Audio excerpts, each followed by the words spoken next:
My name is Mia Laing. Though I was born overseas, I am a proud West Australian artist, and I've come from many generations of West Australian family. And my medium is oil painting. I've always loved art, but the time I mainly fell into it was working as a nanny in England in the early 1990s and just being surrounded by children's books and children's literature and reading endless stories. And then when I had my own children, I just realised I had this burning passion to just create art and to get away from, I'd say, boringness of being a very young mother and raising children. So that's where I got my first beginnings in art, was children's illustration. When my children were very little, it really was to get out of the house and to find my own thing and to really have something to focus on. And I very much played around with children's illustration initially. And then I decided to go and do a course, which was in acrylics, and I loved that. And then took that further into an oil painting course. And from then I was just totally hooked. So it started over 5 long years of learning the art of oil painting and then going off on my own. So I've been a professional artist for about 15 years now, mostly working in oil paints. Proudest accomplishment. I've been very lucky to have a couple of People's Choice wins and some other wins in art prizes. Nothing hugely major, but every time I've received a People's Choice Award, I've really felt like I'm painting the right way, that it appeals to a broader spectrum of people. Proudest accomplishment in art is, I think, just being an artist and really persevering with it and digging deep into all the negative and difficult times just to keep going. Less about oil painting and more about seeking your art and what area you want to be in, but would always be to buy the best quality materials that you can get your hands on to your budget. Student quality paints and supports and papers and canvases will never give you what you're wanting out of your art. And I think if you can buy the artist quality materials, that's when you'll find that your art will really take off and you'll be able to get the full strength of your medium, because the artist quality materials will always act as they're supposed to.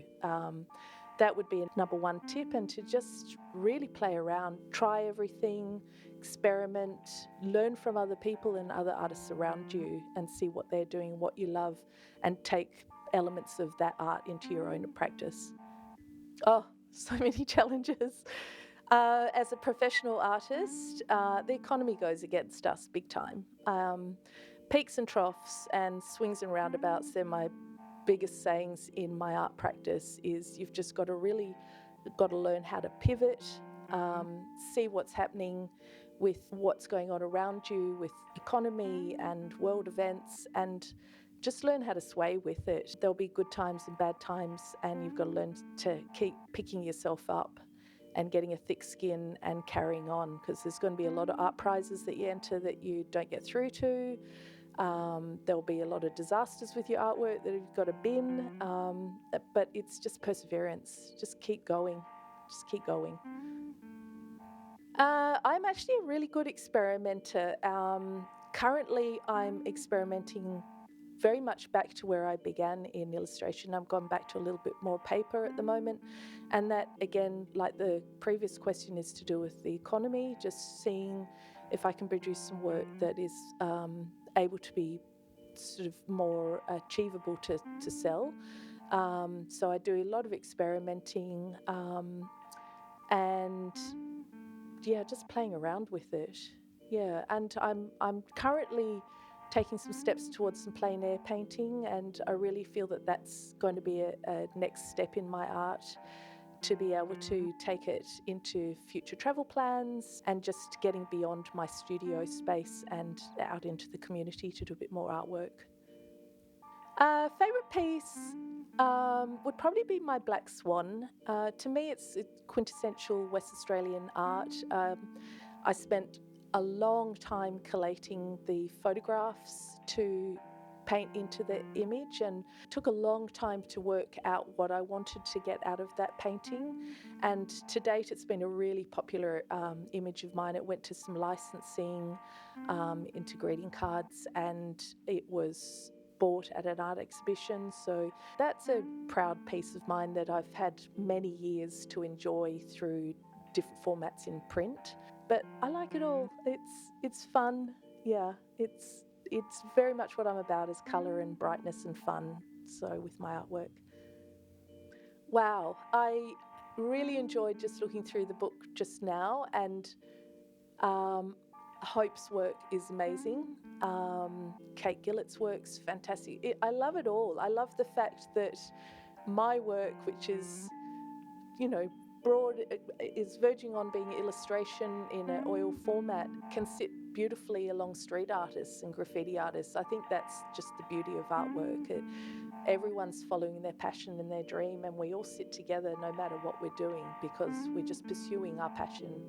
So congratulations to all of the artists. I think it's an amazing achievement to have such a broad and diverse selection in the book.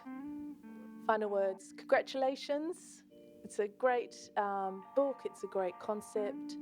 I think for artists, any artist, I would very much say just keep doing it. Rise above any negative thoughts that come into your art. Just keep pursuing, keep doing it, show up, and most importantly, find your tribe, find your people, other artists that you can get together and meet up with, and don't make it a solitary event in your studio. Art is a community event. It's for finding friends and being out in the public, and there's a wonderful world and community of artists out there to explore alongside of your art. So it's not solitary, it's very much a community thing.